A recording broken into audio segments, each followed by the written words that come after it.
Tu aimeras le Seigneur ton Dieu de tout ton cœur, de toute ton âme, de tout ton esprit et de toute ta force. Tu aimeras ton prochain comme toi-même. Ce verset qui est familier de tous les lecteurs de l'Évangile commande 3 amours. L'amour de Dieu, l'amour du prochain et l'amour de soi-même. C'est ce dernier aspect qui s'entend dans le « comme toi-même ». Et ces 3 amours ne présentent pas le même degré de difficulté. L'amour de soi est très facile. Personne ne se le fait d'ailleurs commander. L'amour de Dieu est obscur et ambigu, et ceux qui en font trop sur ce point se font toujours soupçonner de bluffer les gens. Tout se reporte donc sur l'amour du prochain, et d'après les Écritures, notamment Saint Jean, c'est là que se vérifient les 2 autres amours.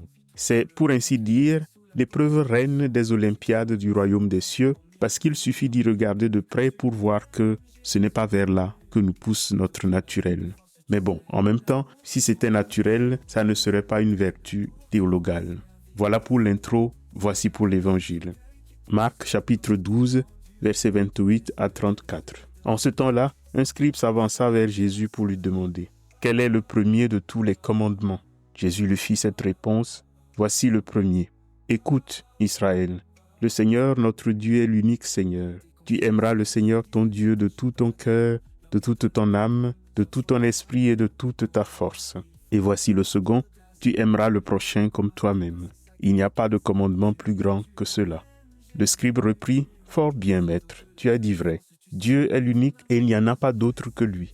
L'aimer de tout son cœur, de toute son intelligence, de toute sa force, et aimer son prochain comme soi-même vaut mieux que toute offrande d'holocauste et de sacrifice. » Jésus, voyant qu'il avait fait une remarque judicieuse, lui dit, « Tu n'es pas loin du royaume de Dieu. » Et personne n'osait plus l'interroger.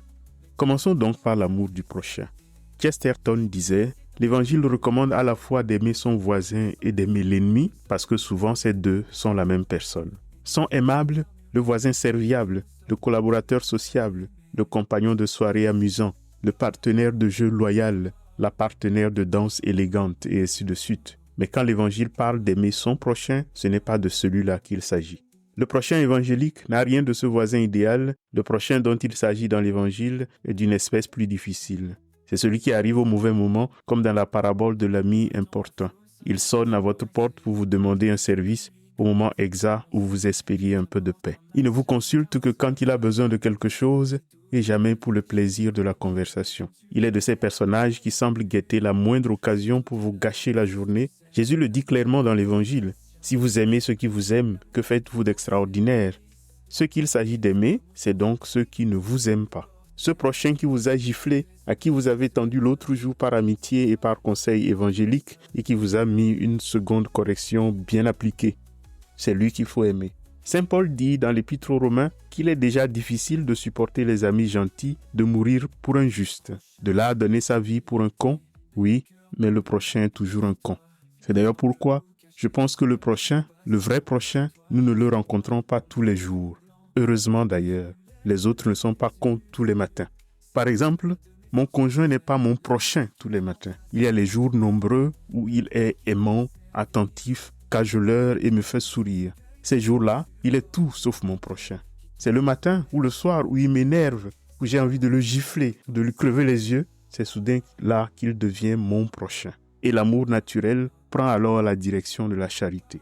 L'aimer alors, c'est entrer dans une autre logique radicalement différente qui demande d'autres énergies.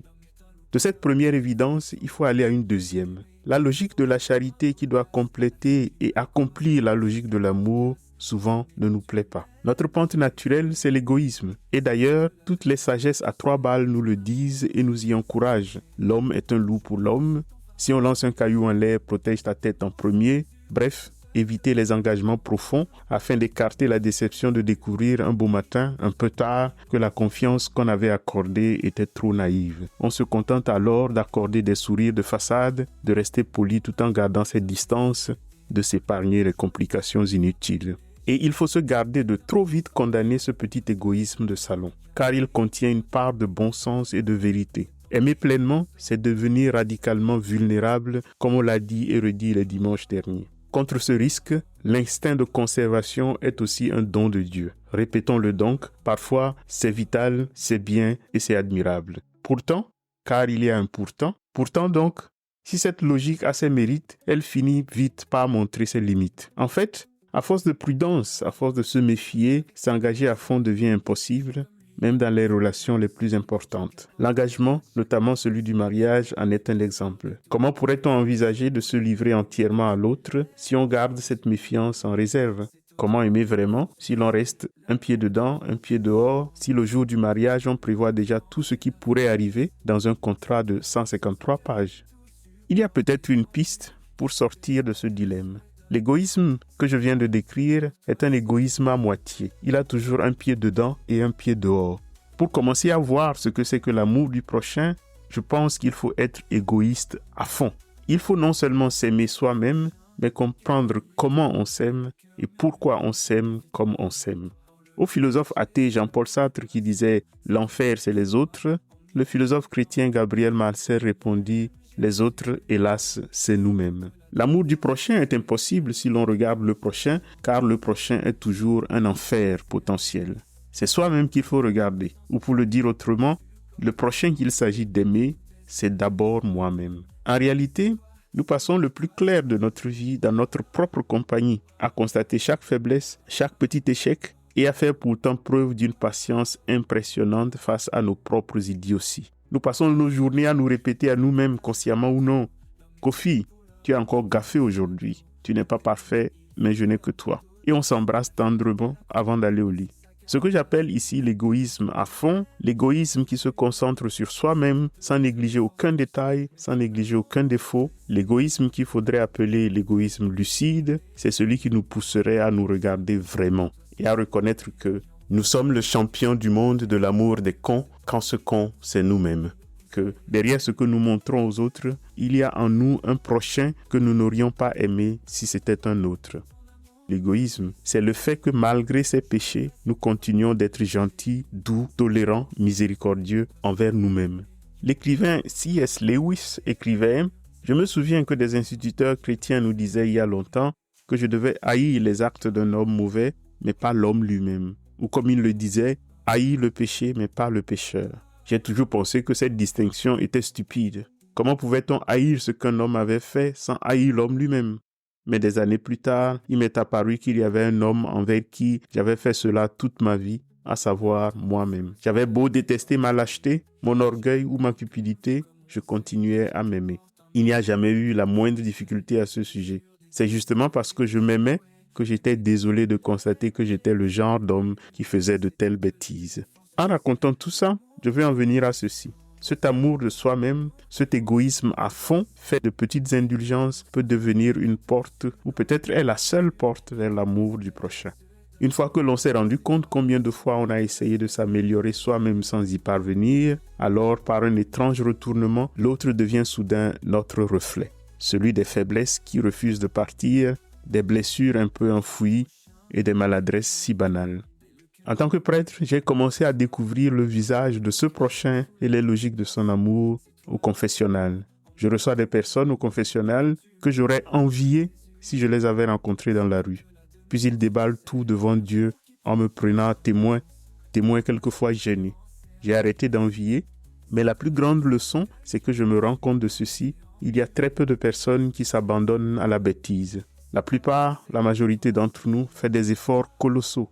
Un jour, vous voyez quelqu'un exploser de colère quelque part et vous le cataloguez. Mais s'il vous racontait, comme il le dira au confessionnal peut-être, combien de fois il s'est détesté pour ses colères soudaines, combien de fois il a essayé de les surmonter sans y arriver, par combien de thérapies sans succès il est passé, vous excuseriez sa colère et vous le prendriez dans les bras, vous l'aimeriez passionnément comme Dieu l'aime. Vous développeriez peut-être alors un amour qui sourit de la bêtise humaine et qui regarde le prochain difficile en songeant « il fait ce qu'il peut, tout comme moi ». Et en vous rappelant que finalement, chacun de nous a besoin de cette même miséricorde que sans relâche et sans vous fatiguer, vous vous appliquez sans limite à vous-même. Mais il ne faut pas aller trop vite en besogne. Pour aller de l'amour de soi à l'amour du prochain, il faut faire un pas de plus dans l'égoïsme. Après tout, on peut trouver de bonnes raisons de s'aimer soi-même sans se sentir forcément obligé d'aimer les autres. C'est le pire des égoïsmes. Pour l'éviter, après avoir découvert que nous sommes nous-mêmes souvent des cons, il faut poser la question, y a-t-il quelqu'un qui m'aime? Y a-t-il quelqu'un qui aime le con que je suis? Nous refusons l'amour à certains hommes parce que nous pensons qu'ils n'en sont pas dignes. Jusque-là, pas de problème. Mais suis-je moi-même digne d'amour? Cette question est plus profondément ancrée en nous qu'on ne l'imagine, car nous voulons tous être aimés malgré nos défauts. Nous voulons être aimés par quelqu'un qui nous trouve meilleurs que nous ne sommes en réalité. Cette personne qui nous aime nous trouve des qualités, on sait qu'il exagère, mais on aime ça. Non par complaisance, non par faiblesse, mais parce qu'il voit ce qu'il y a de bon dans le con que nous sommes. Il approuve notre existence malgré tout. Il voit ce que nous voudrions être en réalité et peut-être avec un peu de chance, il va nous aider à le réaliser. Nous disons souvent de celui qui se sent ainsi aimé qu'il s'épanouit, que c'est une nouvelle vie et il faut prendre ces mots de façon littérale. Être aimé, c'est ce qui nous fait véritablement naître. La joie de l'amour n'est pas dans le fait de dire à quelqu'un « je t'aime ». Il peut répondre par le silence ou par un non et gâcher votre journée. La vraie joie, c'est de s'entendre dire « je t'aime ». Pour apprendre à aimer le prochain, il faut d'abord commencer à se laisser aimer. D'où la question, quelqu'un m'aime-t-il malgré tout? Quelqu'un aime-t-il l'idiot que je suis? À cette question, les chrétiens répondent « oui, Dieu t'a voulu, Dieu te veut encore ». C'est la parole qui accompagne toute gueule cassée qui sort du confessionnal, cette certitude que, malgré nos écarts, nos trébuchements et nos failles, nous sommes encore aimés, et cela profondément. Malgré tout, le Christ serait encore prêt à mourir pour nous demain matin. Un amour qui voit en nous bien plus que des erreurs accumulées. Un amour qui ne nie pas nos dérapages, mais les assume, qui sait parfaitement ce que nous sommes, parfois petits et étriqués, mais qui choisit de se pencher sur nous avec une tendresse inconditionnelle. Un amour qui nourrit l'intuition que notre valeur n'est pas calculée selon nos performances, mais qu'elle repose sur une acceptation totale et infinie. Mais ici encore, on serait tenté d'aller trop vite en besogne, de dire que, puisque Dieu m'aime ainsi, je dois aimer l'autre aussi sans condition. Non, il faut s'arrêter encore et poser cette dernière question. Que Dieu m'aime est une chose. Est-ce que moi, j'accepte ainsi d'être aimé? Car accepter d'être aimé de Dieu ne va pas de soi. Cela exige une forme d'abandon que notre orgueil résiste souvent à accorder. Accepter d'être aimé de Dieu, c'est consentir à l'idée déconcertante que nous n'avons rien à prouver, rien à mériter. Or, cette gratuité nous met en échec, car elle déloge en nous ce besoin humain de prouver notre valeur. Le philosophe Friedrich Nietzsche dit bien à propos que, je cite, « Les êtres ambitieux, ceux aux yeux desquels compte surtout leur propre valeur, se rebellent contre le fait d'être aimés. » Nous préférerions que l'amour nous soit accordé comme une reconnaissance pour nos mérites, pas comme un don inconditionnel qui souligne combien nous sommes en fin de compte fragiles et dépendants. Or, c'est justement cela que veut dire le premier commandement. Aimer Dieu de tout son cœur, de toute son âme et de toute sa force. Le paradoxe de ce premier commandement est là. Aimer Dieu, ce n'est pas aimer Dieu. Aimer Dieu, c'est se laisser aimer par Dieu. Aimer Dieu, ce n'est pas lui prouver notre dévotion.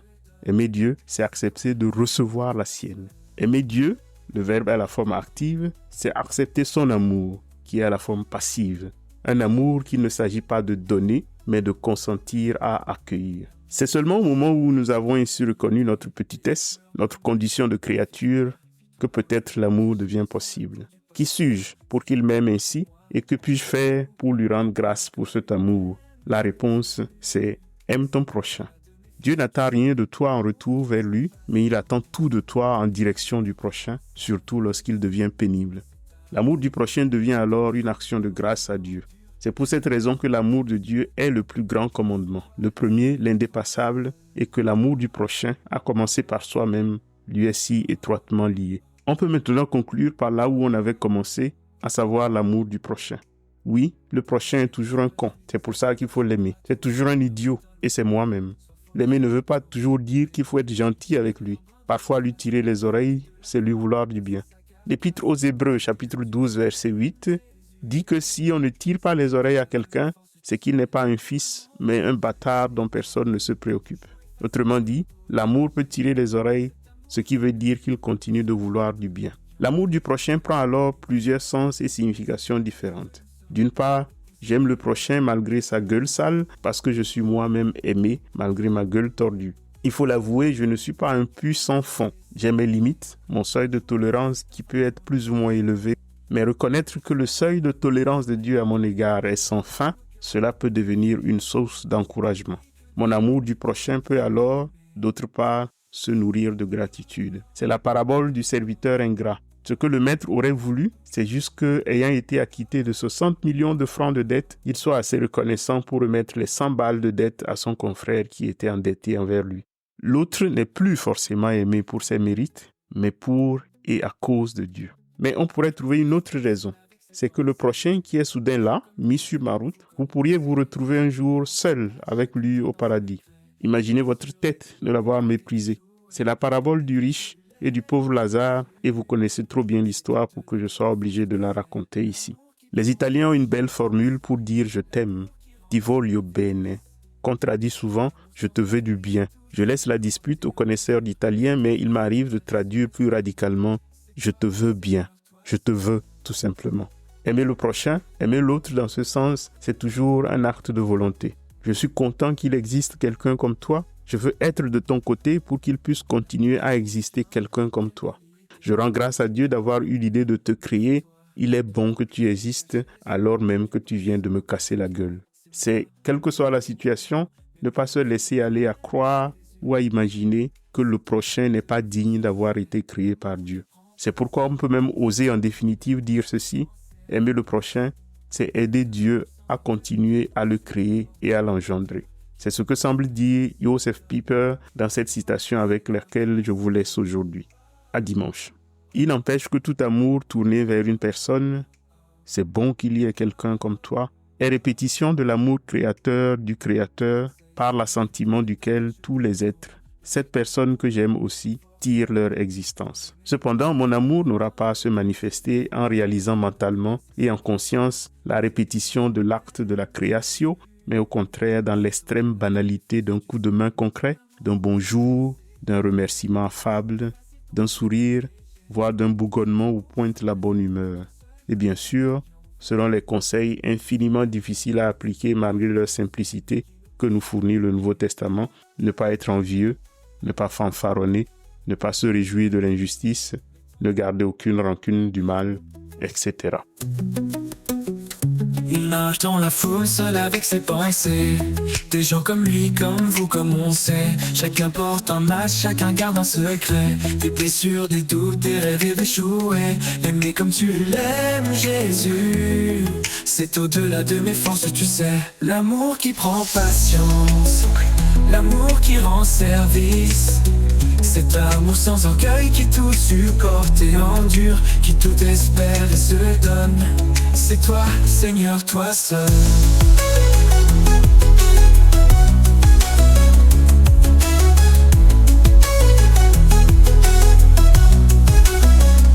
L'amour du prochain, quelle belle idée. Mais le cœur murmure, méfie-toi. Oh le loup caché sous la peau du passant. C'est toi, c'est moi, en miroir troublant. M'aimer comme tu l'aimes, Jésus. C'est au-delà de mes forces, tu sais. L'amour qui prend patience, l'amour qui rend service. Cet amour sans orgueil qui tout supporte et endure, qui tout espère et se donne. C'est toi, Seigneur, toi seul.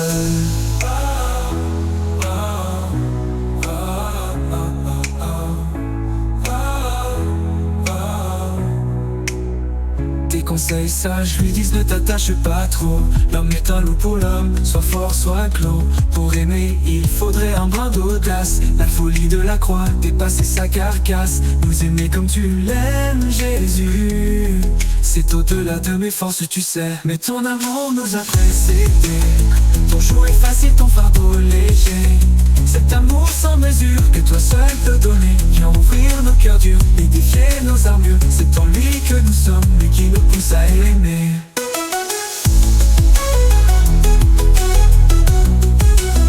Mais ton amour nous a précédés.